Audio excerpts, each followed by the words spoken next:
মাত্র 10 মিনিটে বানিয়ে নিতে পারবে ভীষণই টেস্টি মজাদার ইনস্ট্যান্ট কাস্টার্ড মালাই কেক। এই কেকটা বানানো যেমন সহজ, খেতেও হয় অসম্ভব মজার।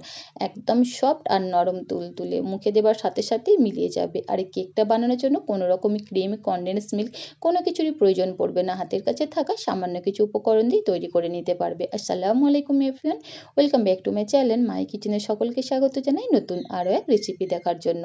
কেক বানানোর জন্য প্রথমেই এখানে আমি একটা চিনির শিরা তৈরি করে নেব। তাই চুলায় একটা প্যান বসিয়ে দিয়েছি আর দিয়ে দিচ্ছি 1 কাপ চিনি আর দিয়ে দিচ্ছি 1.5 কাপ পানি। এখানে সুন্দর একটা ফ্লেভারের জন্য 1 টিস্পুনের মতো দিয়ে দিচ্ছি রোজ এসেন্স। তোমরা চাইলে এখানে এলাচের গুঁড়াও ব্যবহার করতে পারো। ভালোভাবে নেড়েচেড়ে মিশিয়ে দিচ্ছি। আর তারই সাথে দিয়ে দিচ্ছি সুন্দর একটা কালারের জন্য 1 থেকে 2 ফোঁটার মতো ইয়েলো ফুড কালার। তবে এটা সম্পূর্ণ অপশনাল, যদি ইচ্ছা যায় দেবে, নাহলে স্কিপ করে যেতে পারো। এখানে চিনিটা খুব ভালোভাবে মেল্ট হয়ে যাবার পর আমি 1 থেকে 2 মিনিটের মতো চিনি শিরাটাকে ফুটিয়ে নেব। এর থেকে বেশিক্ষণ কিন্তু একদমই ফোটাবো না। এখানে একদম হালকা চিপচিপে পাতলা চিনির শিরা আমাদের তৈরি করে নিতে হবে। এবার চুলোর ফ্লেমটাকে অফ করে আমি শিরাটাকে একটা কাপের মধ্যে ঢেলে নিচ্ছি।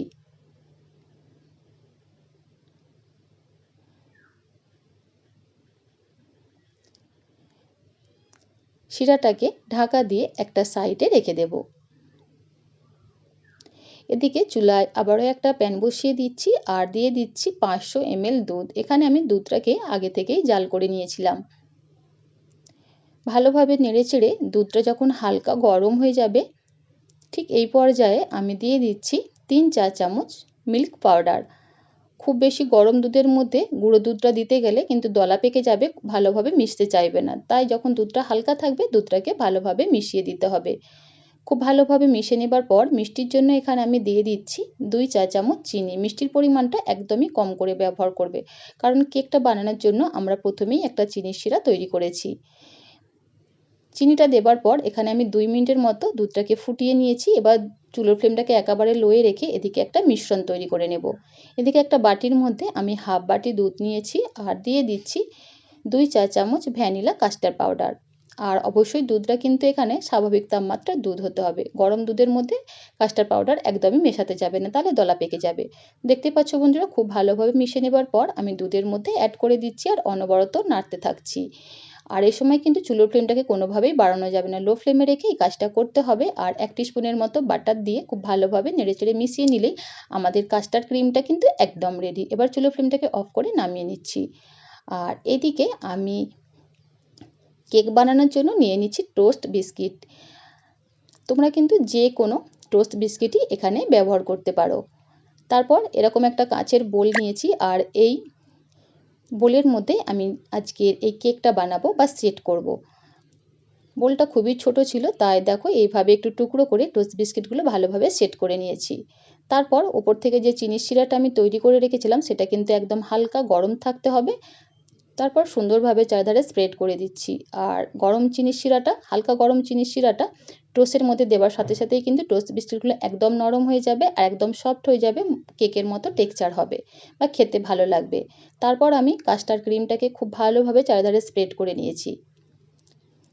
আর ওপর থেকে বেশ কিছুটা ডেসিকেটেড কোকোনাট সুন্দরভাবে স্প্রেড করে দিচ্ছি। আর অবশ্যই হাতের কাছে থাকলে ডেসিকেটেড কোকোনাটটা ব্যবহার করার চেষ্টা করবে, এতে কেকের টেস্টটা কিন্তু অনেক বেশি ভালো আসে, খেতে ভীষণই ভালো লাগে। ওপর থেকে কিছুটা টুটি ফুটি আমি ভালোভাবে ছড়িয়ে দিচ্ছি। তোমরা চাইলে এখানে যে কোনো ড্রাই ফ্রুট ব্যবহার করতে পারো। তারপরে ওপরে আরও একটা আমি টোস্টের লেয়ার দিচ্ছি। আর এই যে এইভাবে একটু ভালোভাবে লেয়ারটাকে দিয়ে নিয়েছি। তারপর ওপর থেকে আবারও আমি সুগার সিরাপটা ভালোভাবে দিয়ে দিচ্ছি। আর অবশ্যই কিন্তু সুগার সিরাপটা একদম হালকা গরম থাকতে হবে, তবেই কিন্তু টোস্ট বিস্কিটগুলো একদম সফট হয়ে যাবে, খেতে বেশ ভালো লাগবে। ওপরে আবারও আমি কাস্টার্ড ক্রিমটা খুব ভালোভাবে ছড়িয়ে দিচ্ছি, সব দিকে সমানভাবে ছড়িয়ে দেব। একটা স্প্যাচুলা দিয়ে একটু ভালোভাবে স্প্রেড করে নেব। তারপর আলতো হাতে একটু ট্যাপ করে দেব যাতে ক্রিমটা সুন্দরভাবে চারিধারে ছড়িয়ে যায়।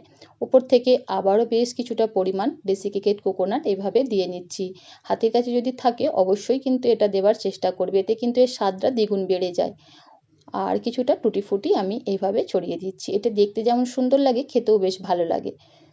এবার এই যে আমাদের ডেজার্টটা বা কেকটা কিন্তু একদম রেডি। এটাকে ফ্রিজে রেখে আমি 2 ঘন্টার মতো ঠান্ডা করে নিয়েছি। আসলে যে কোনো ডেজার্ট ঠান্ডা ঠান্ডা খেতেই কিন্তু অনেক বেশি ভালো লাগে।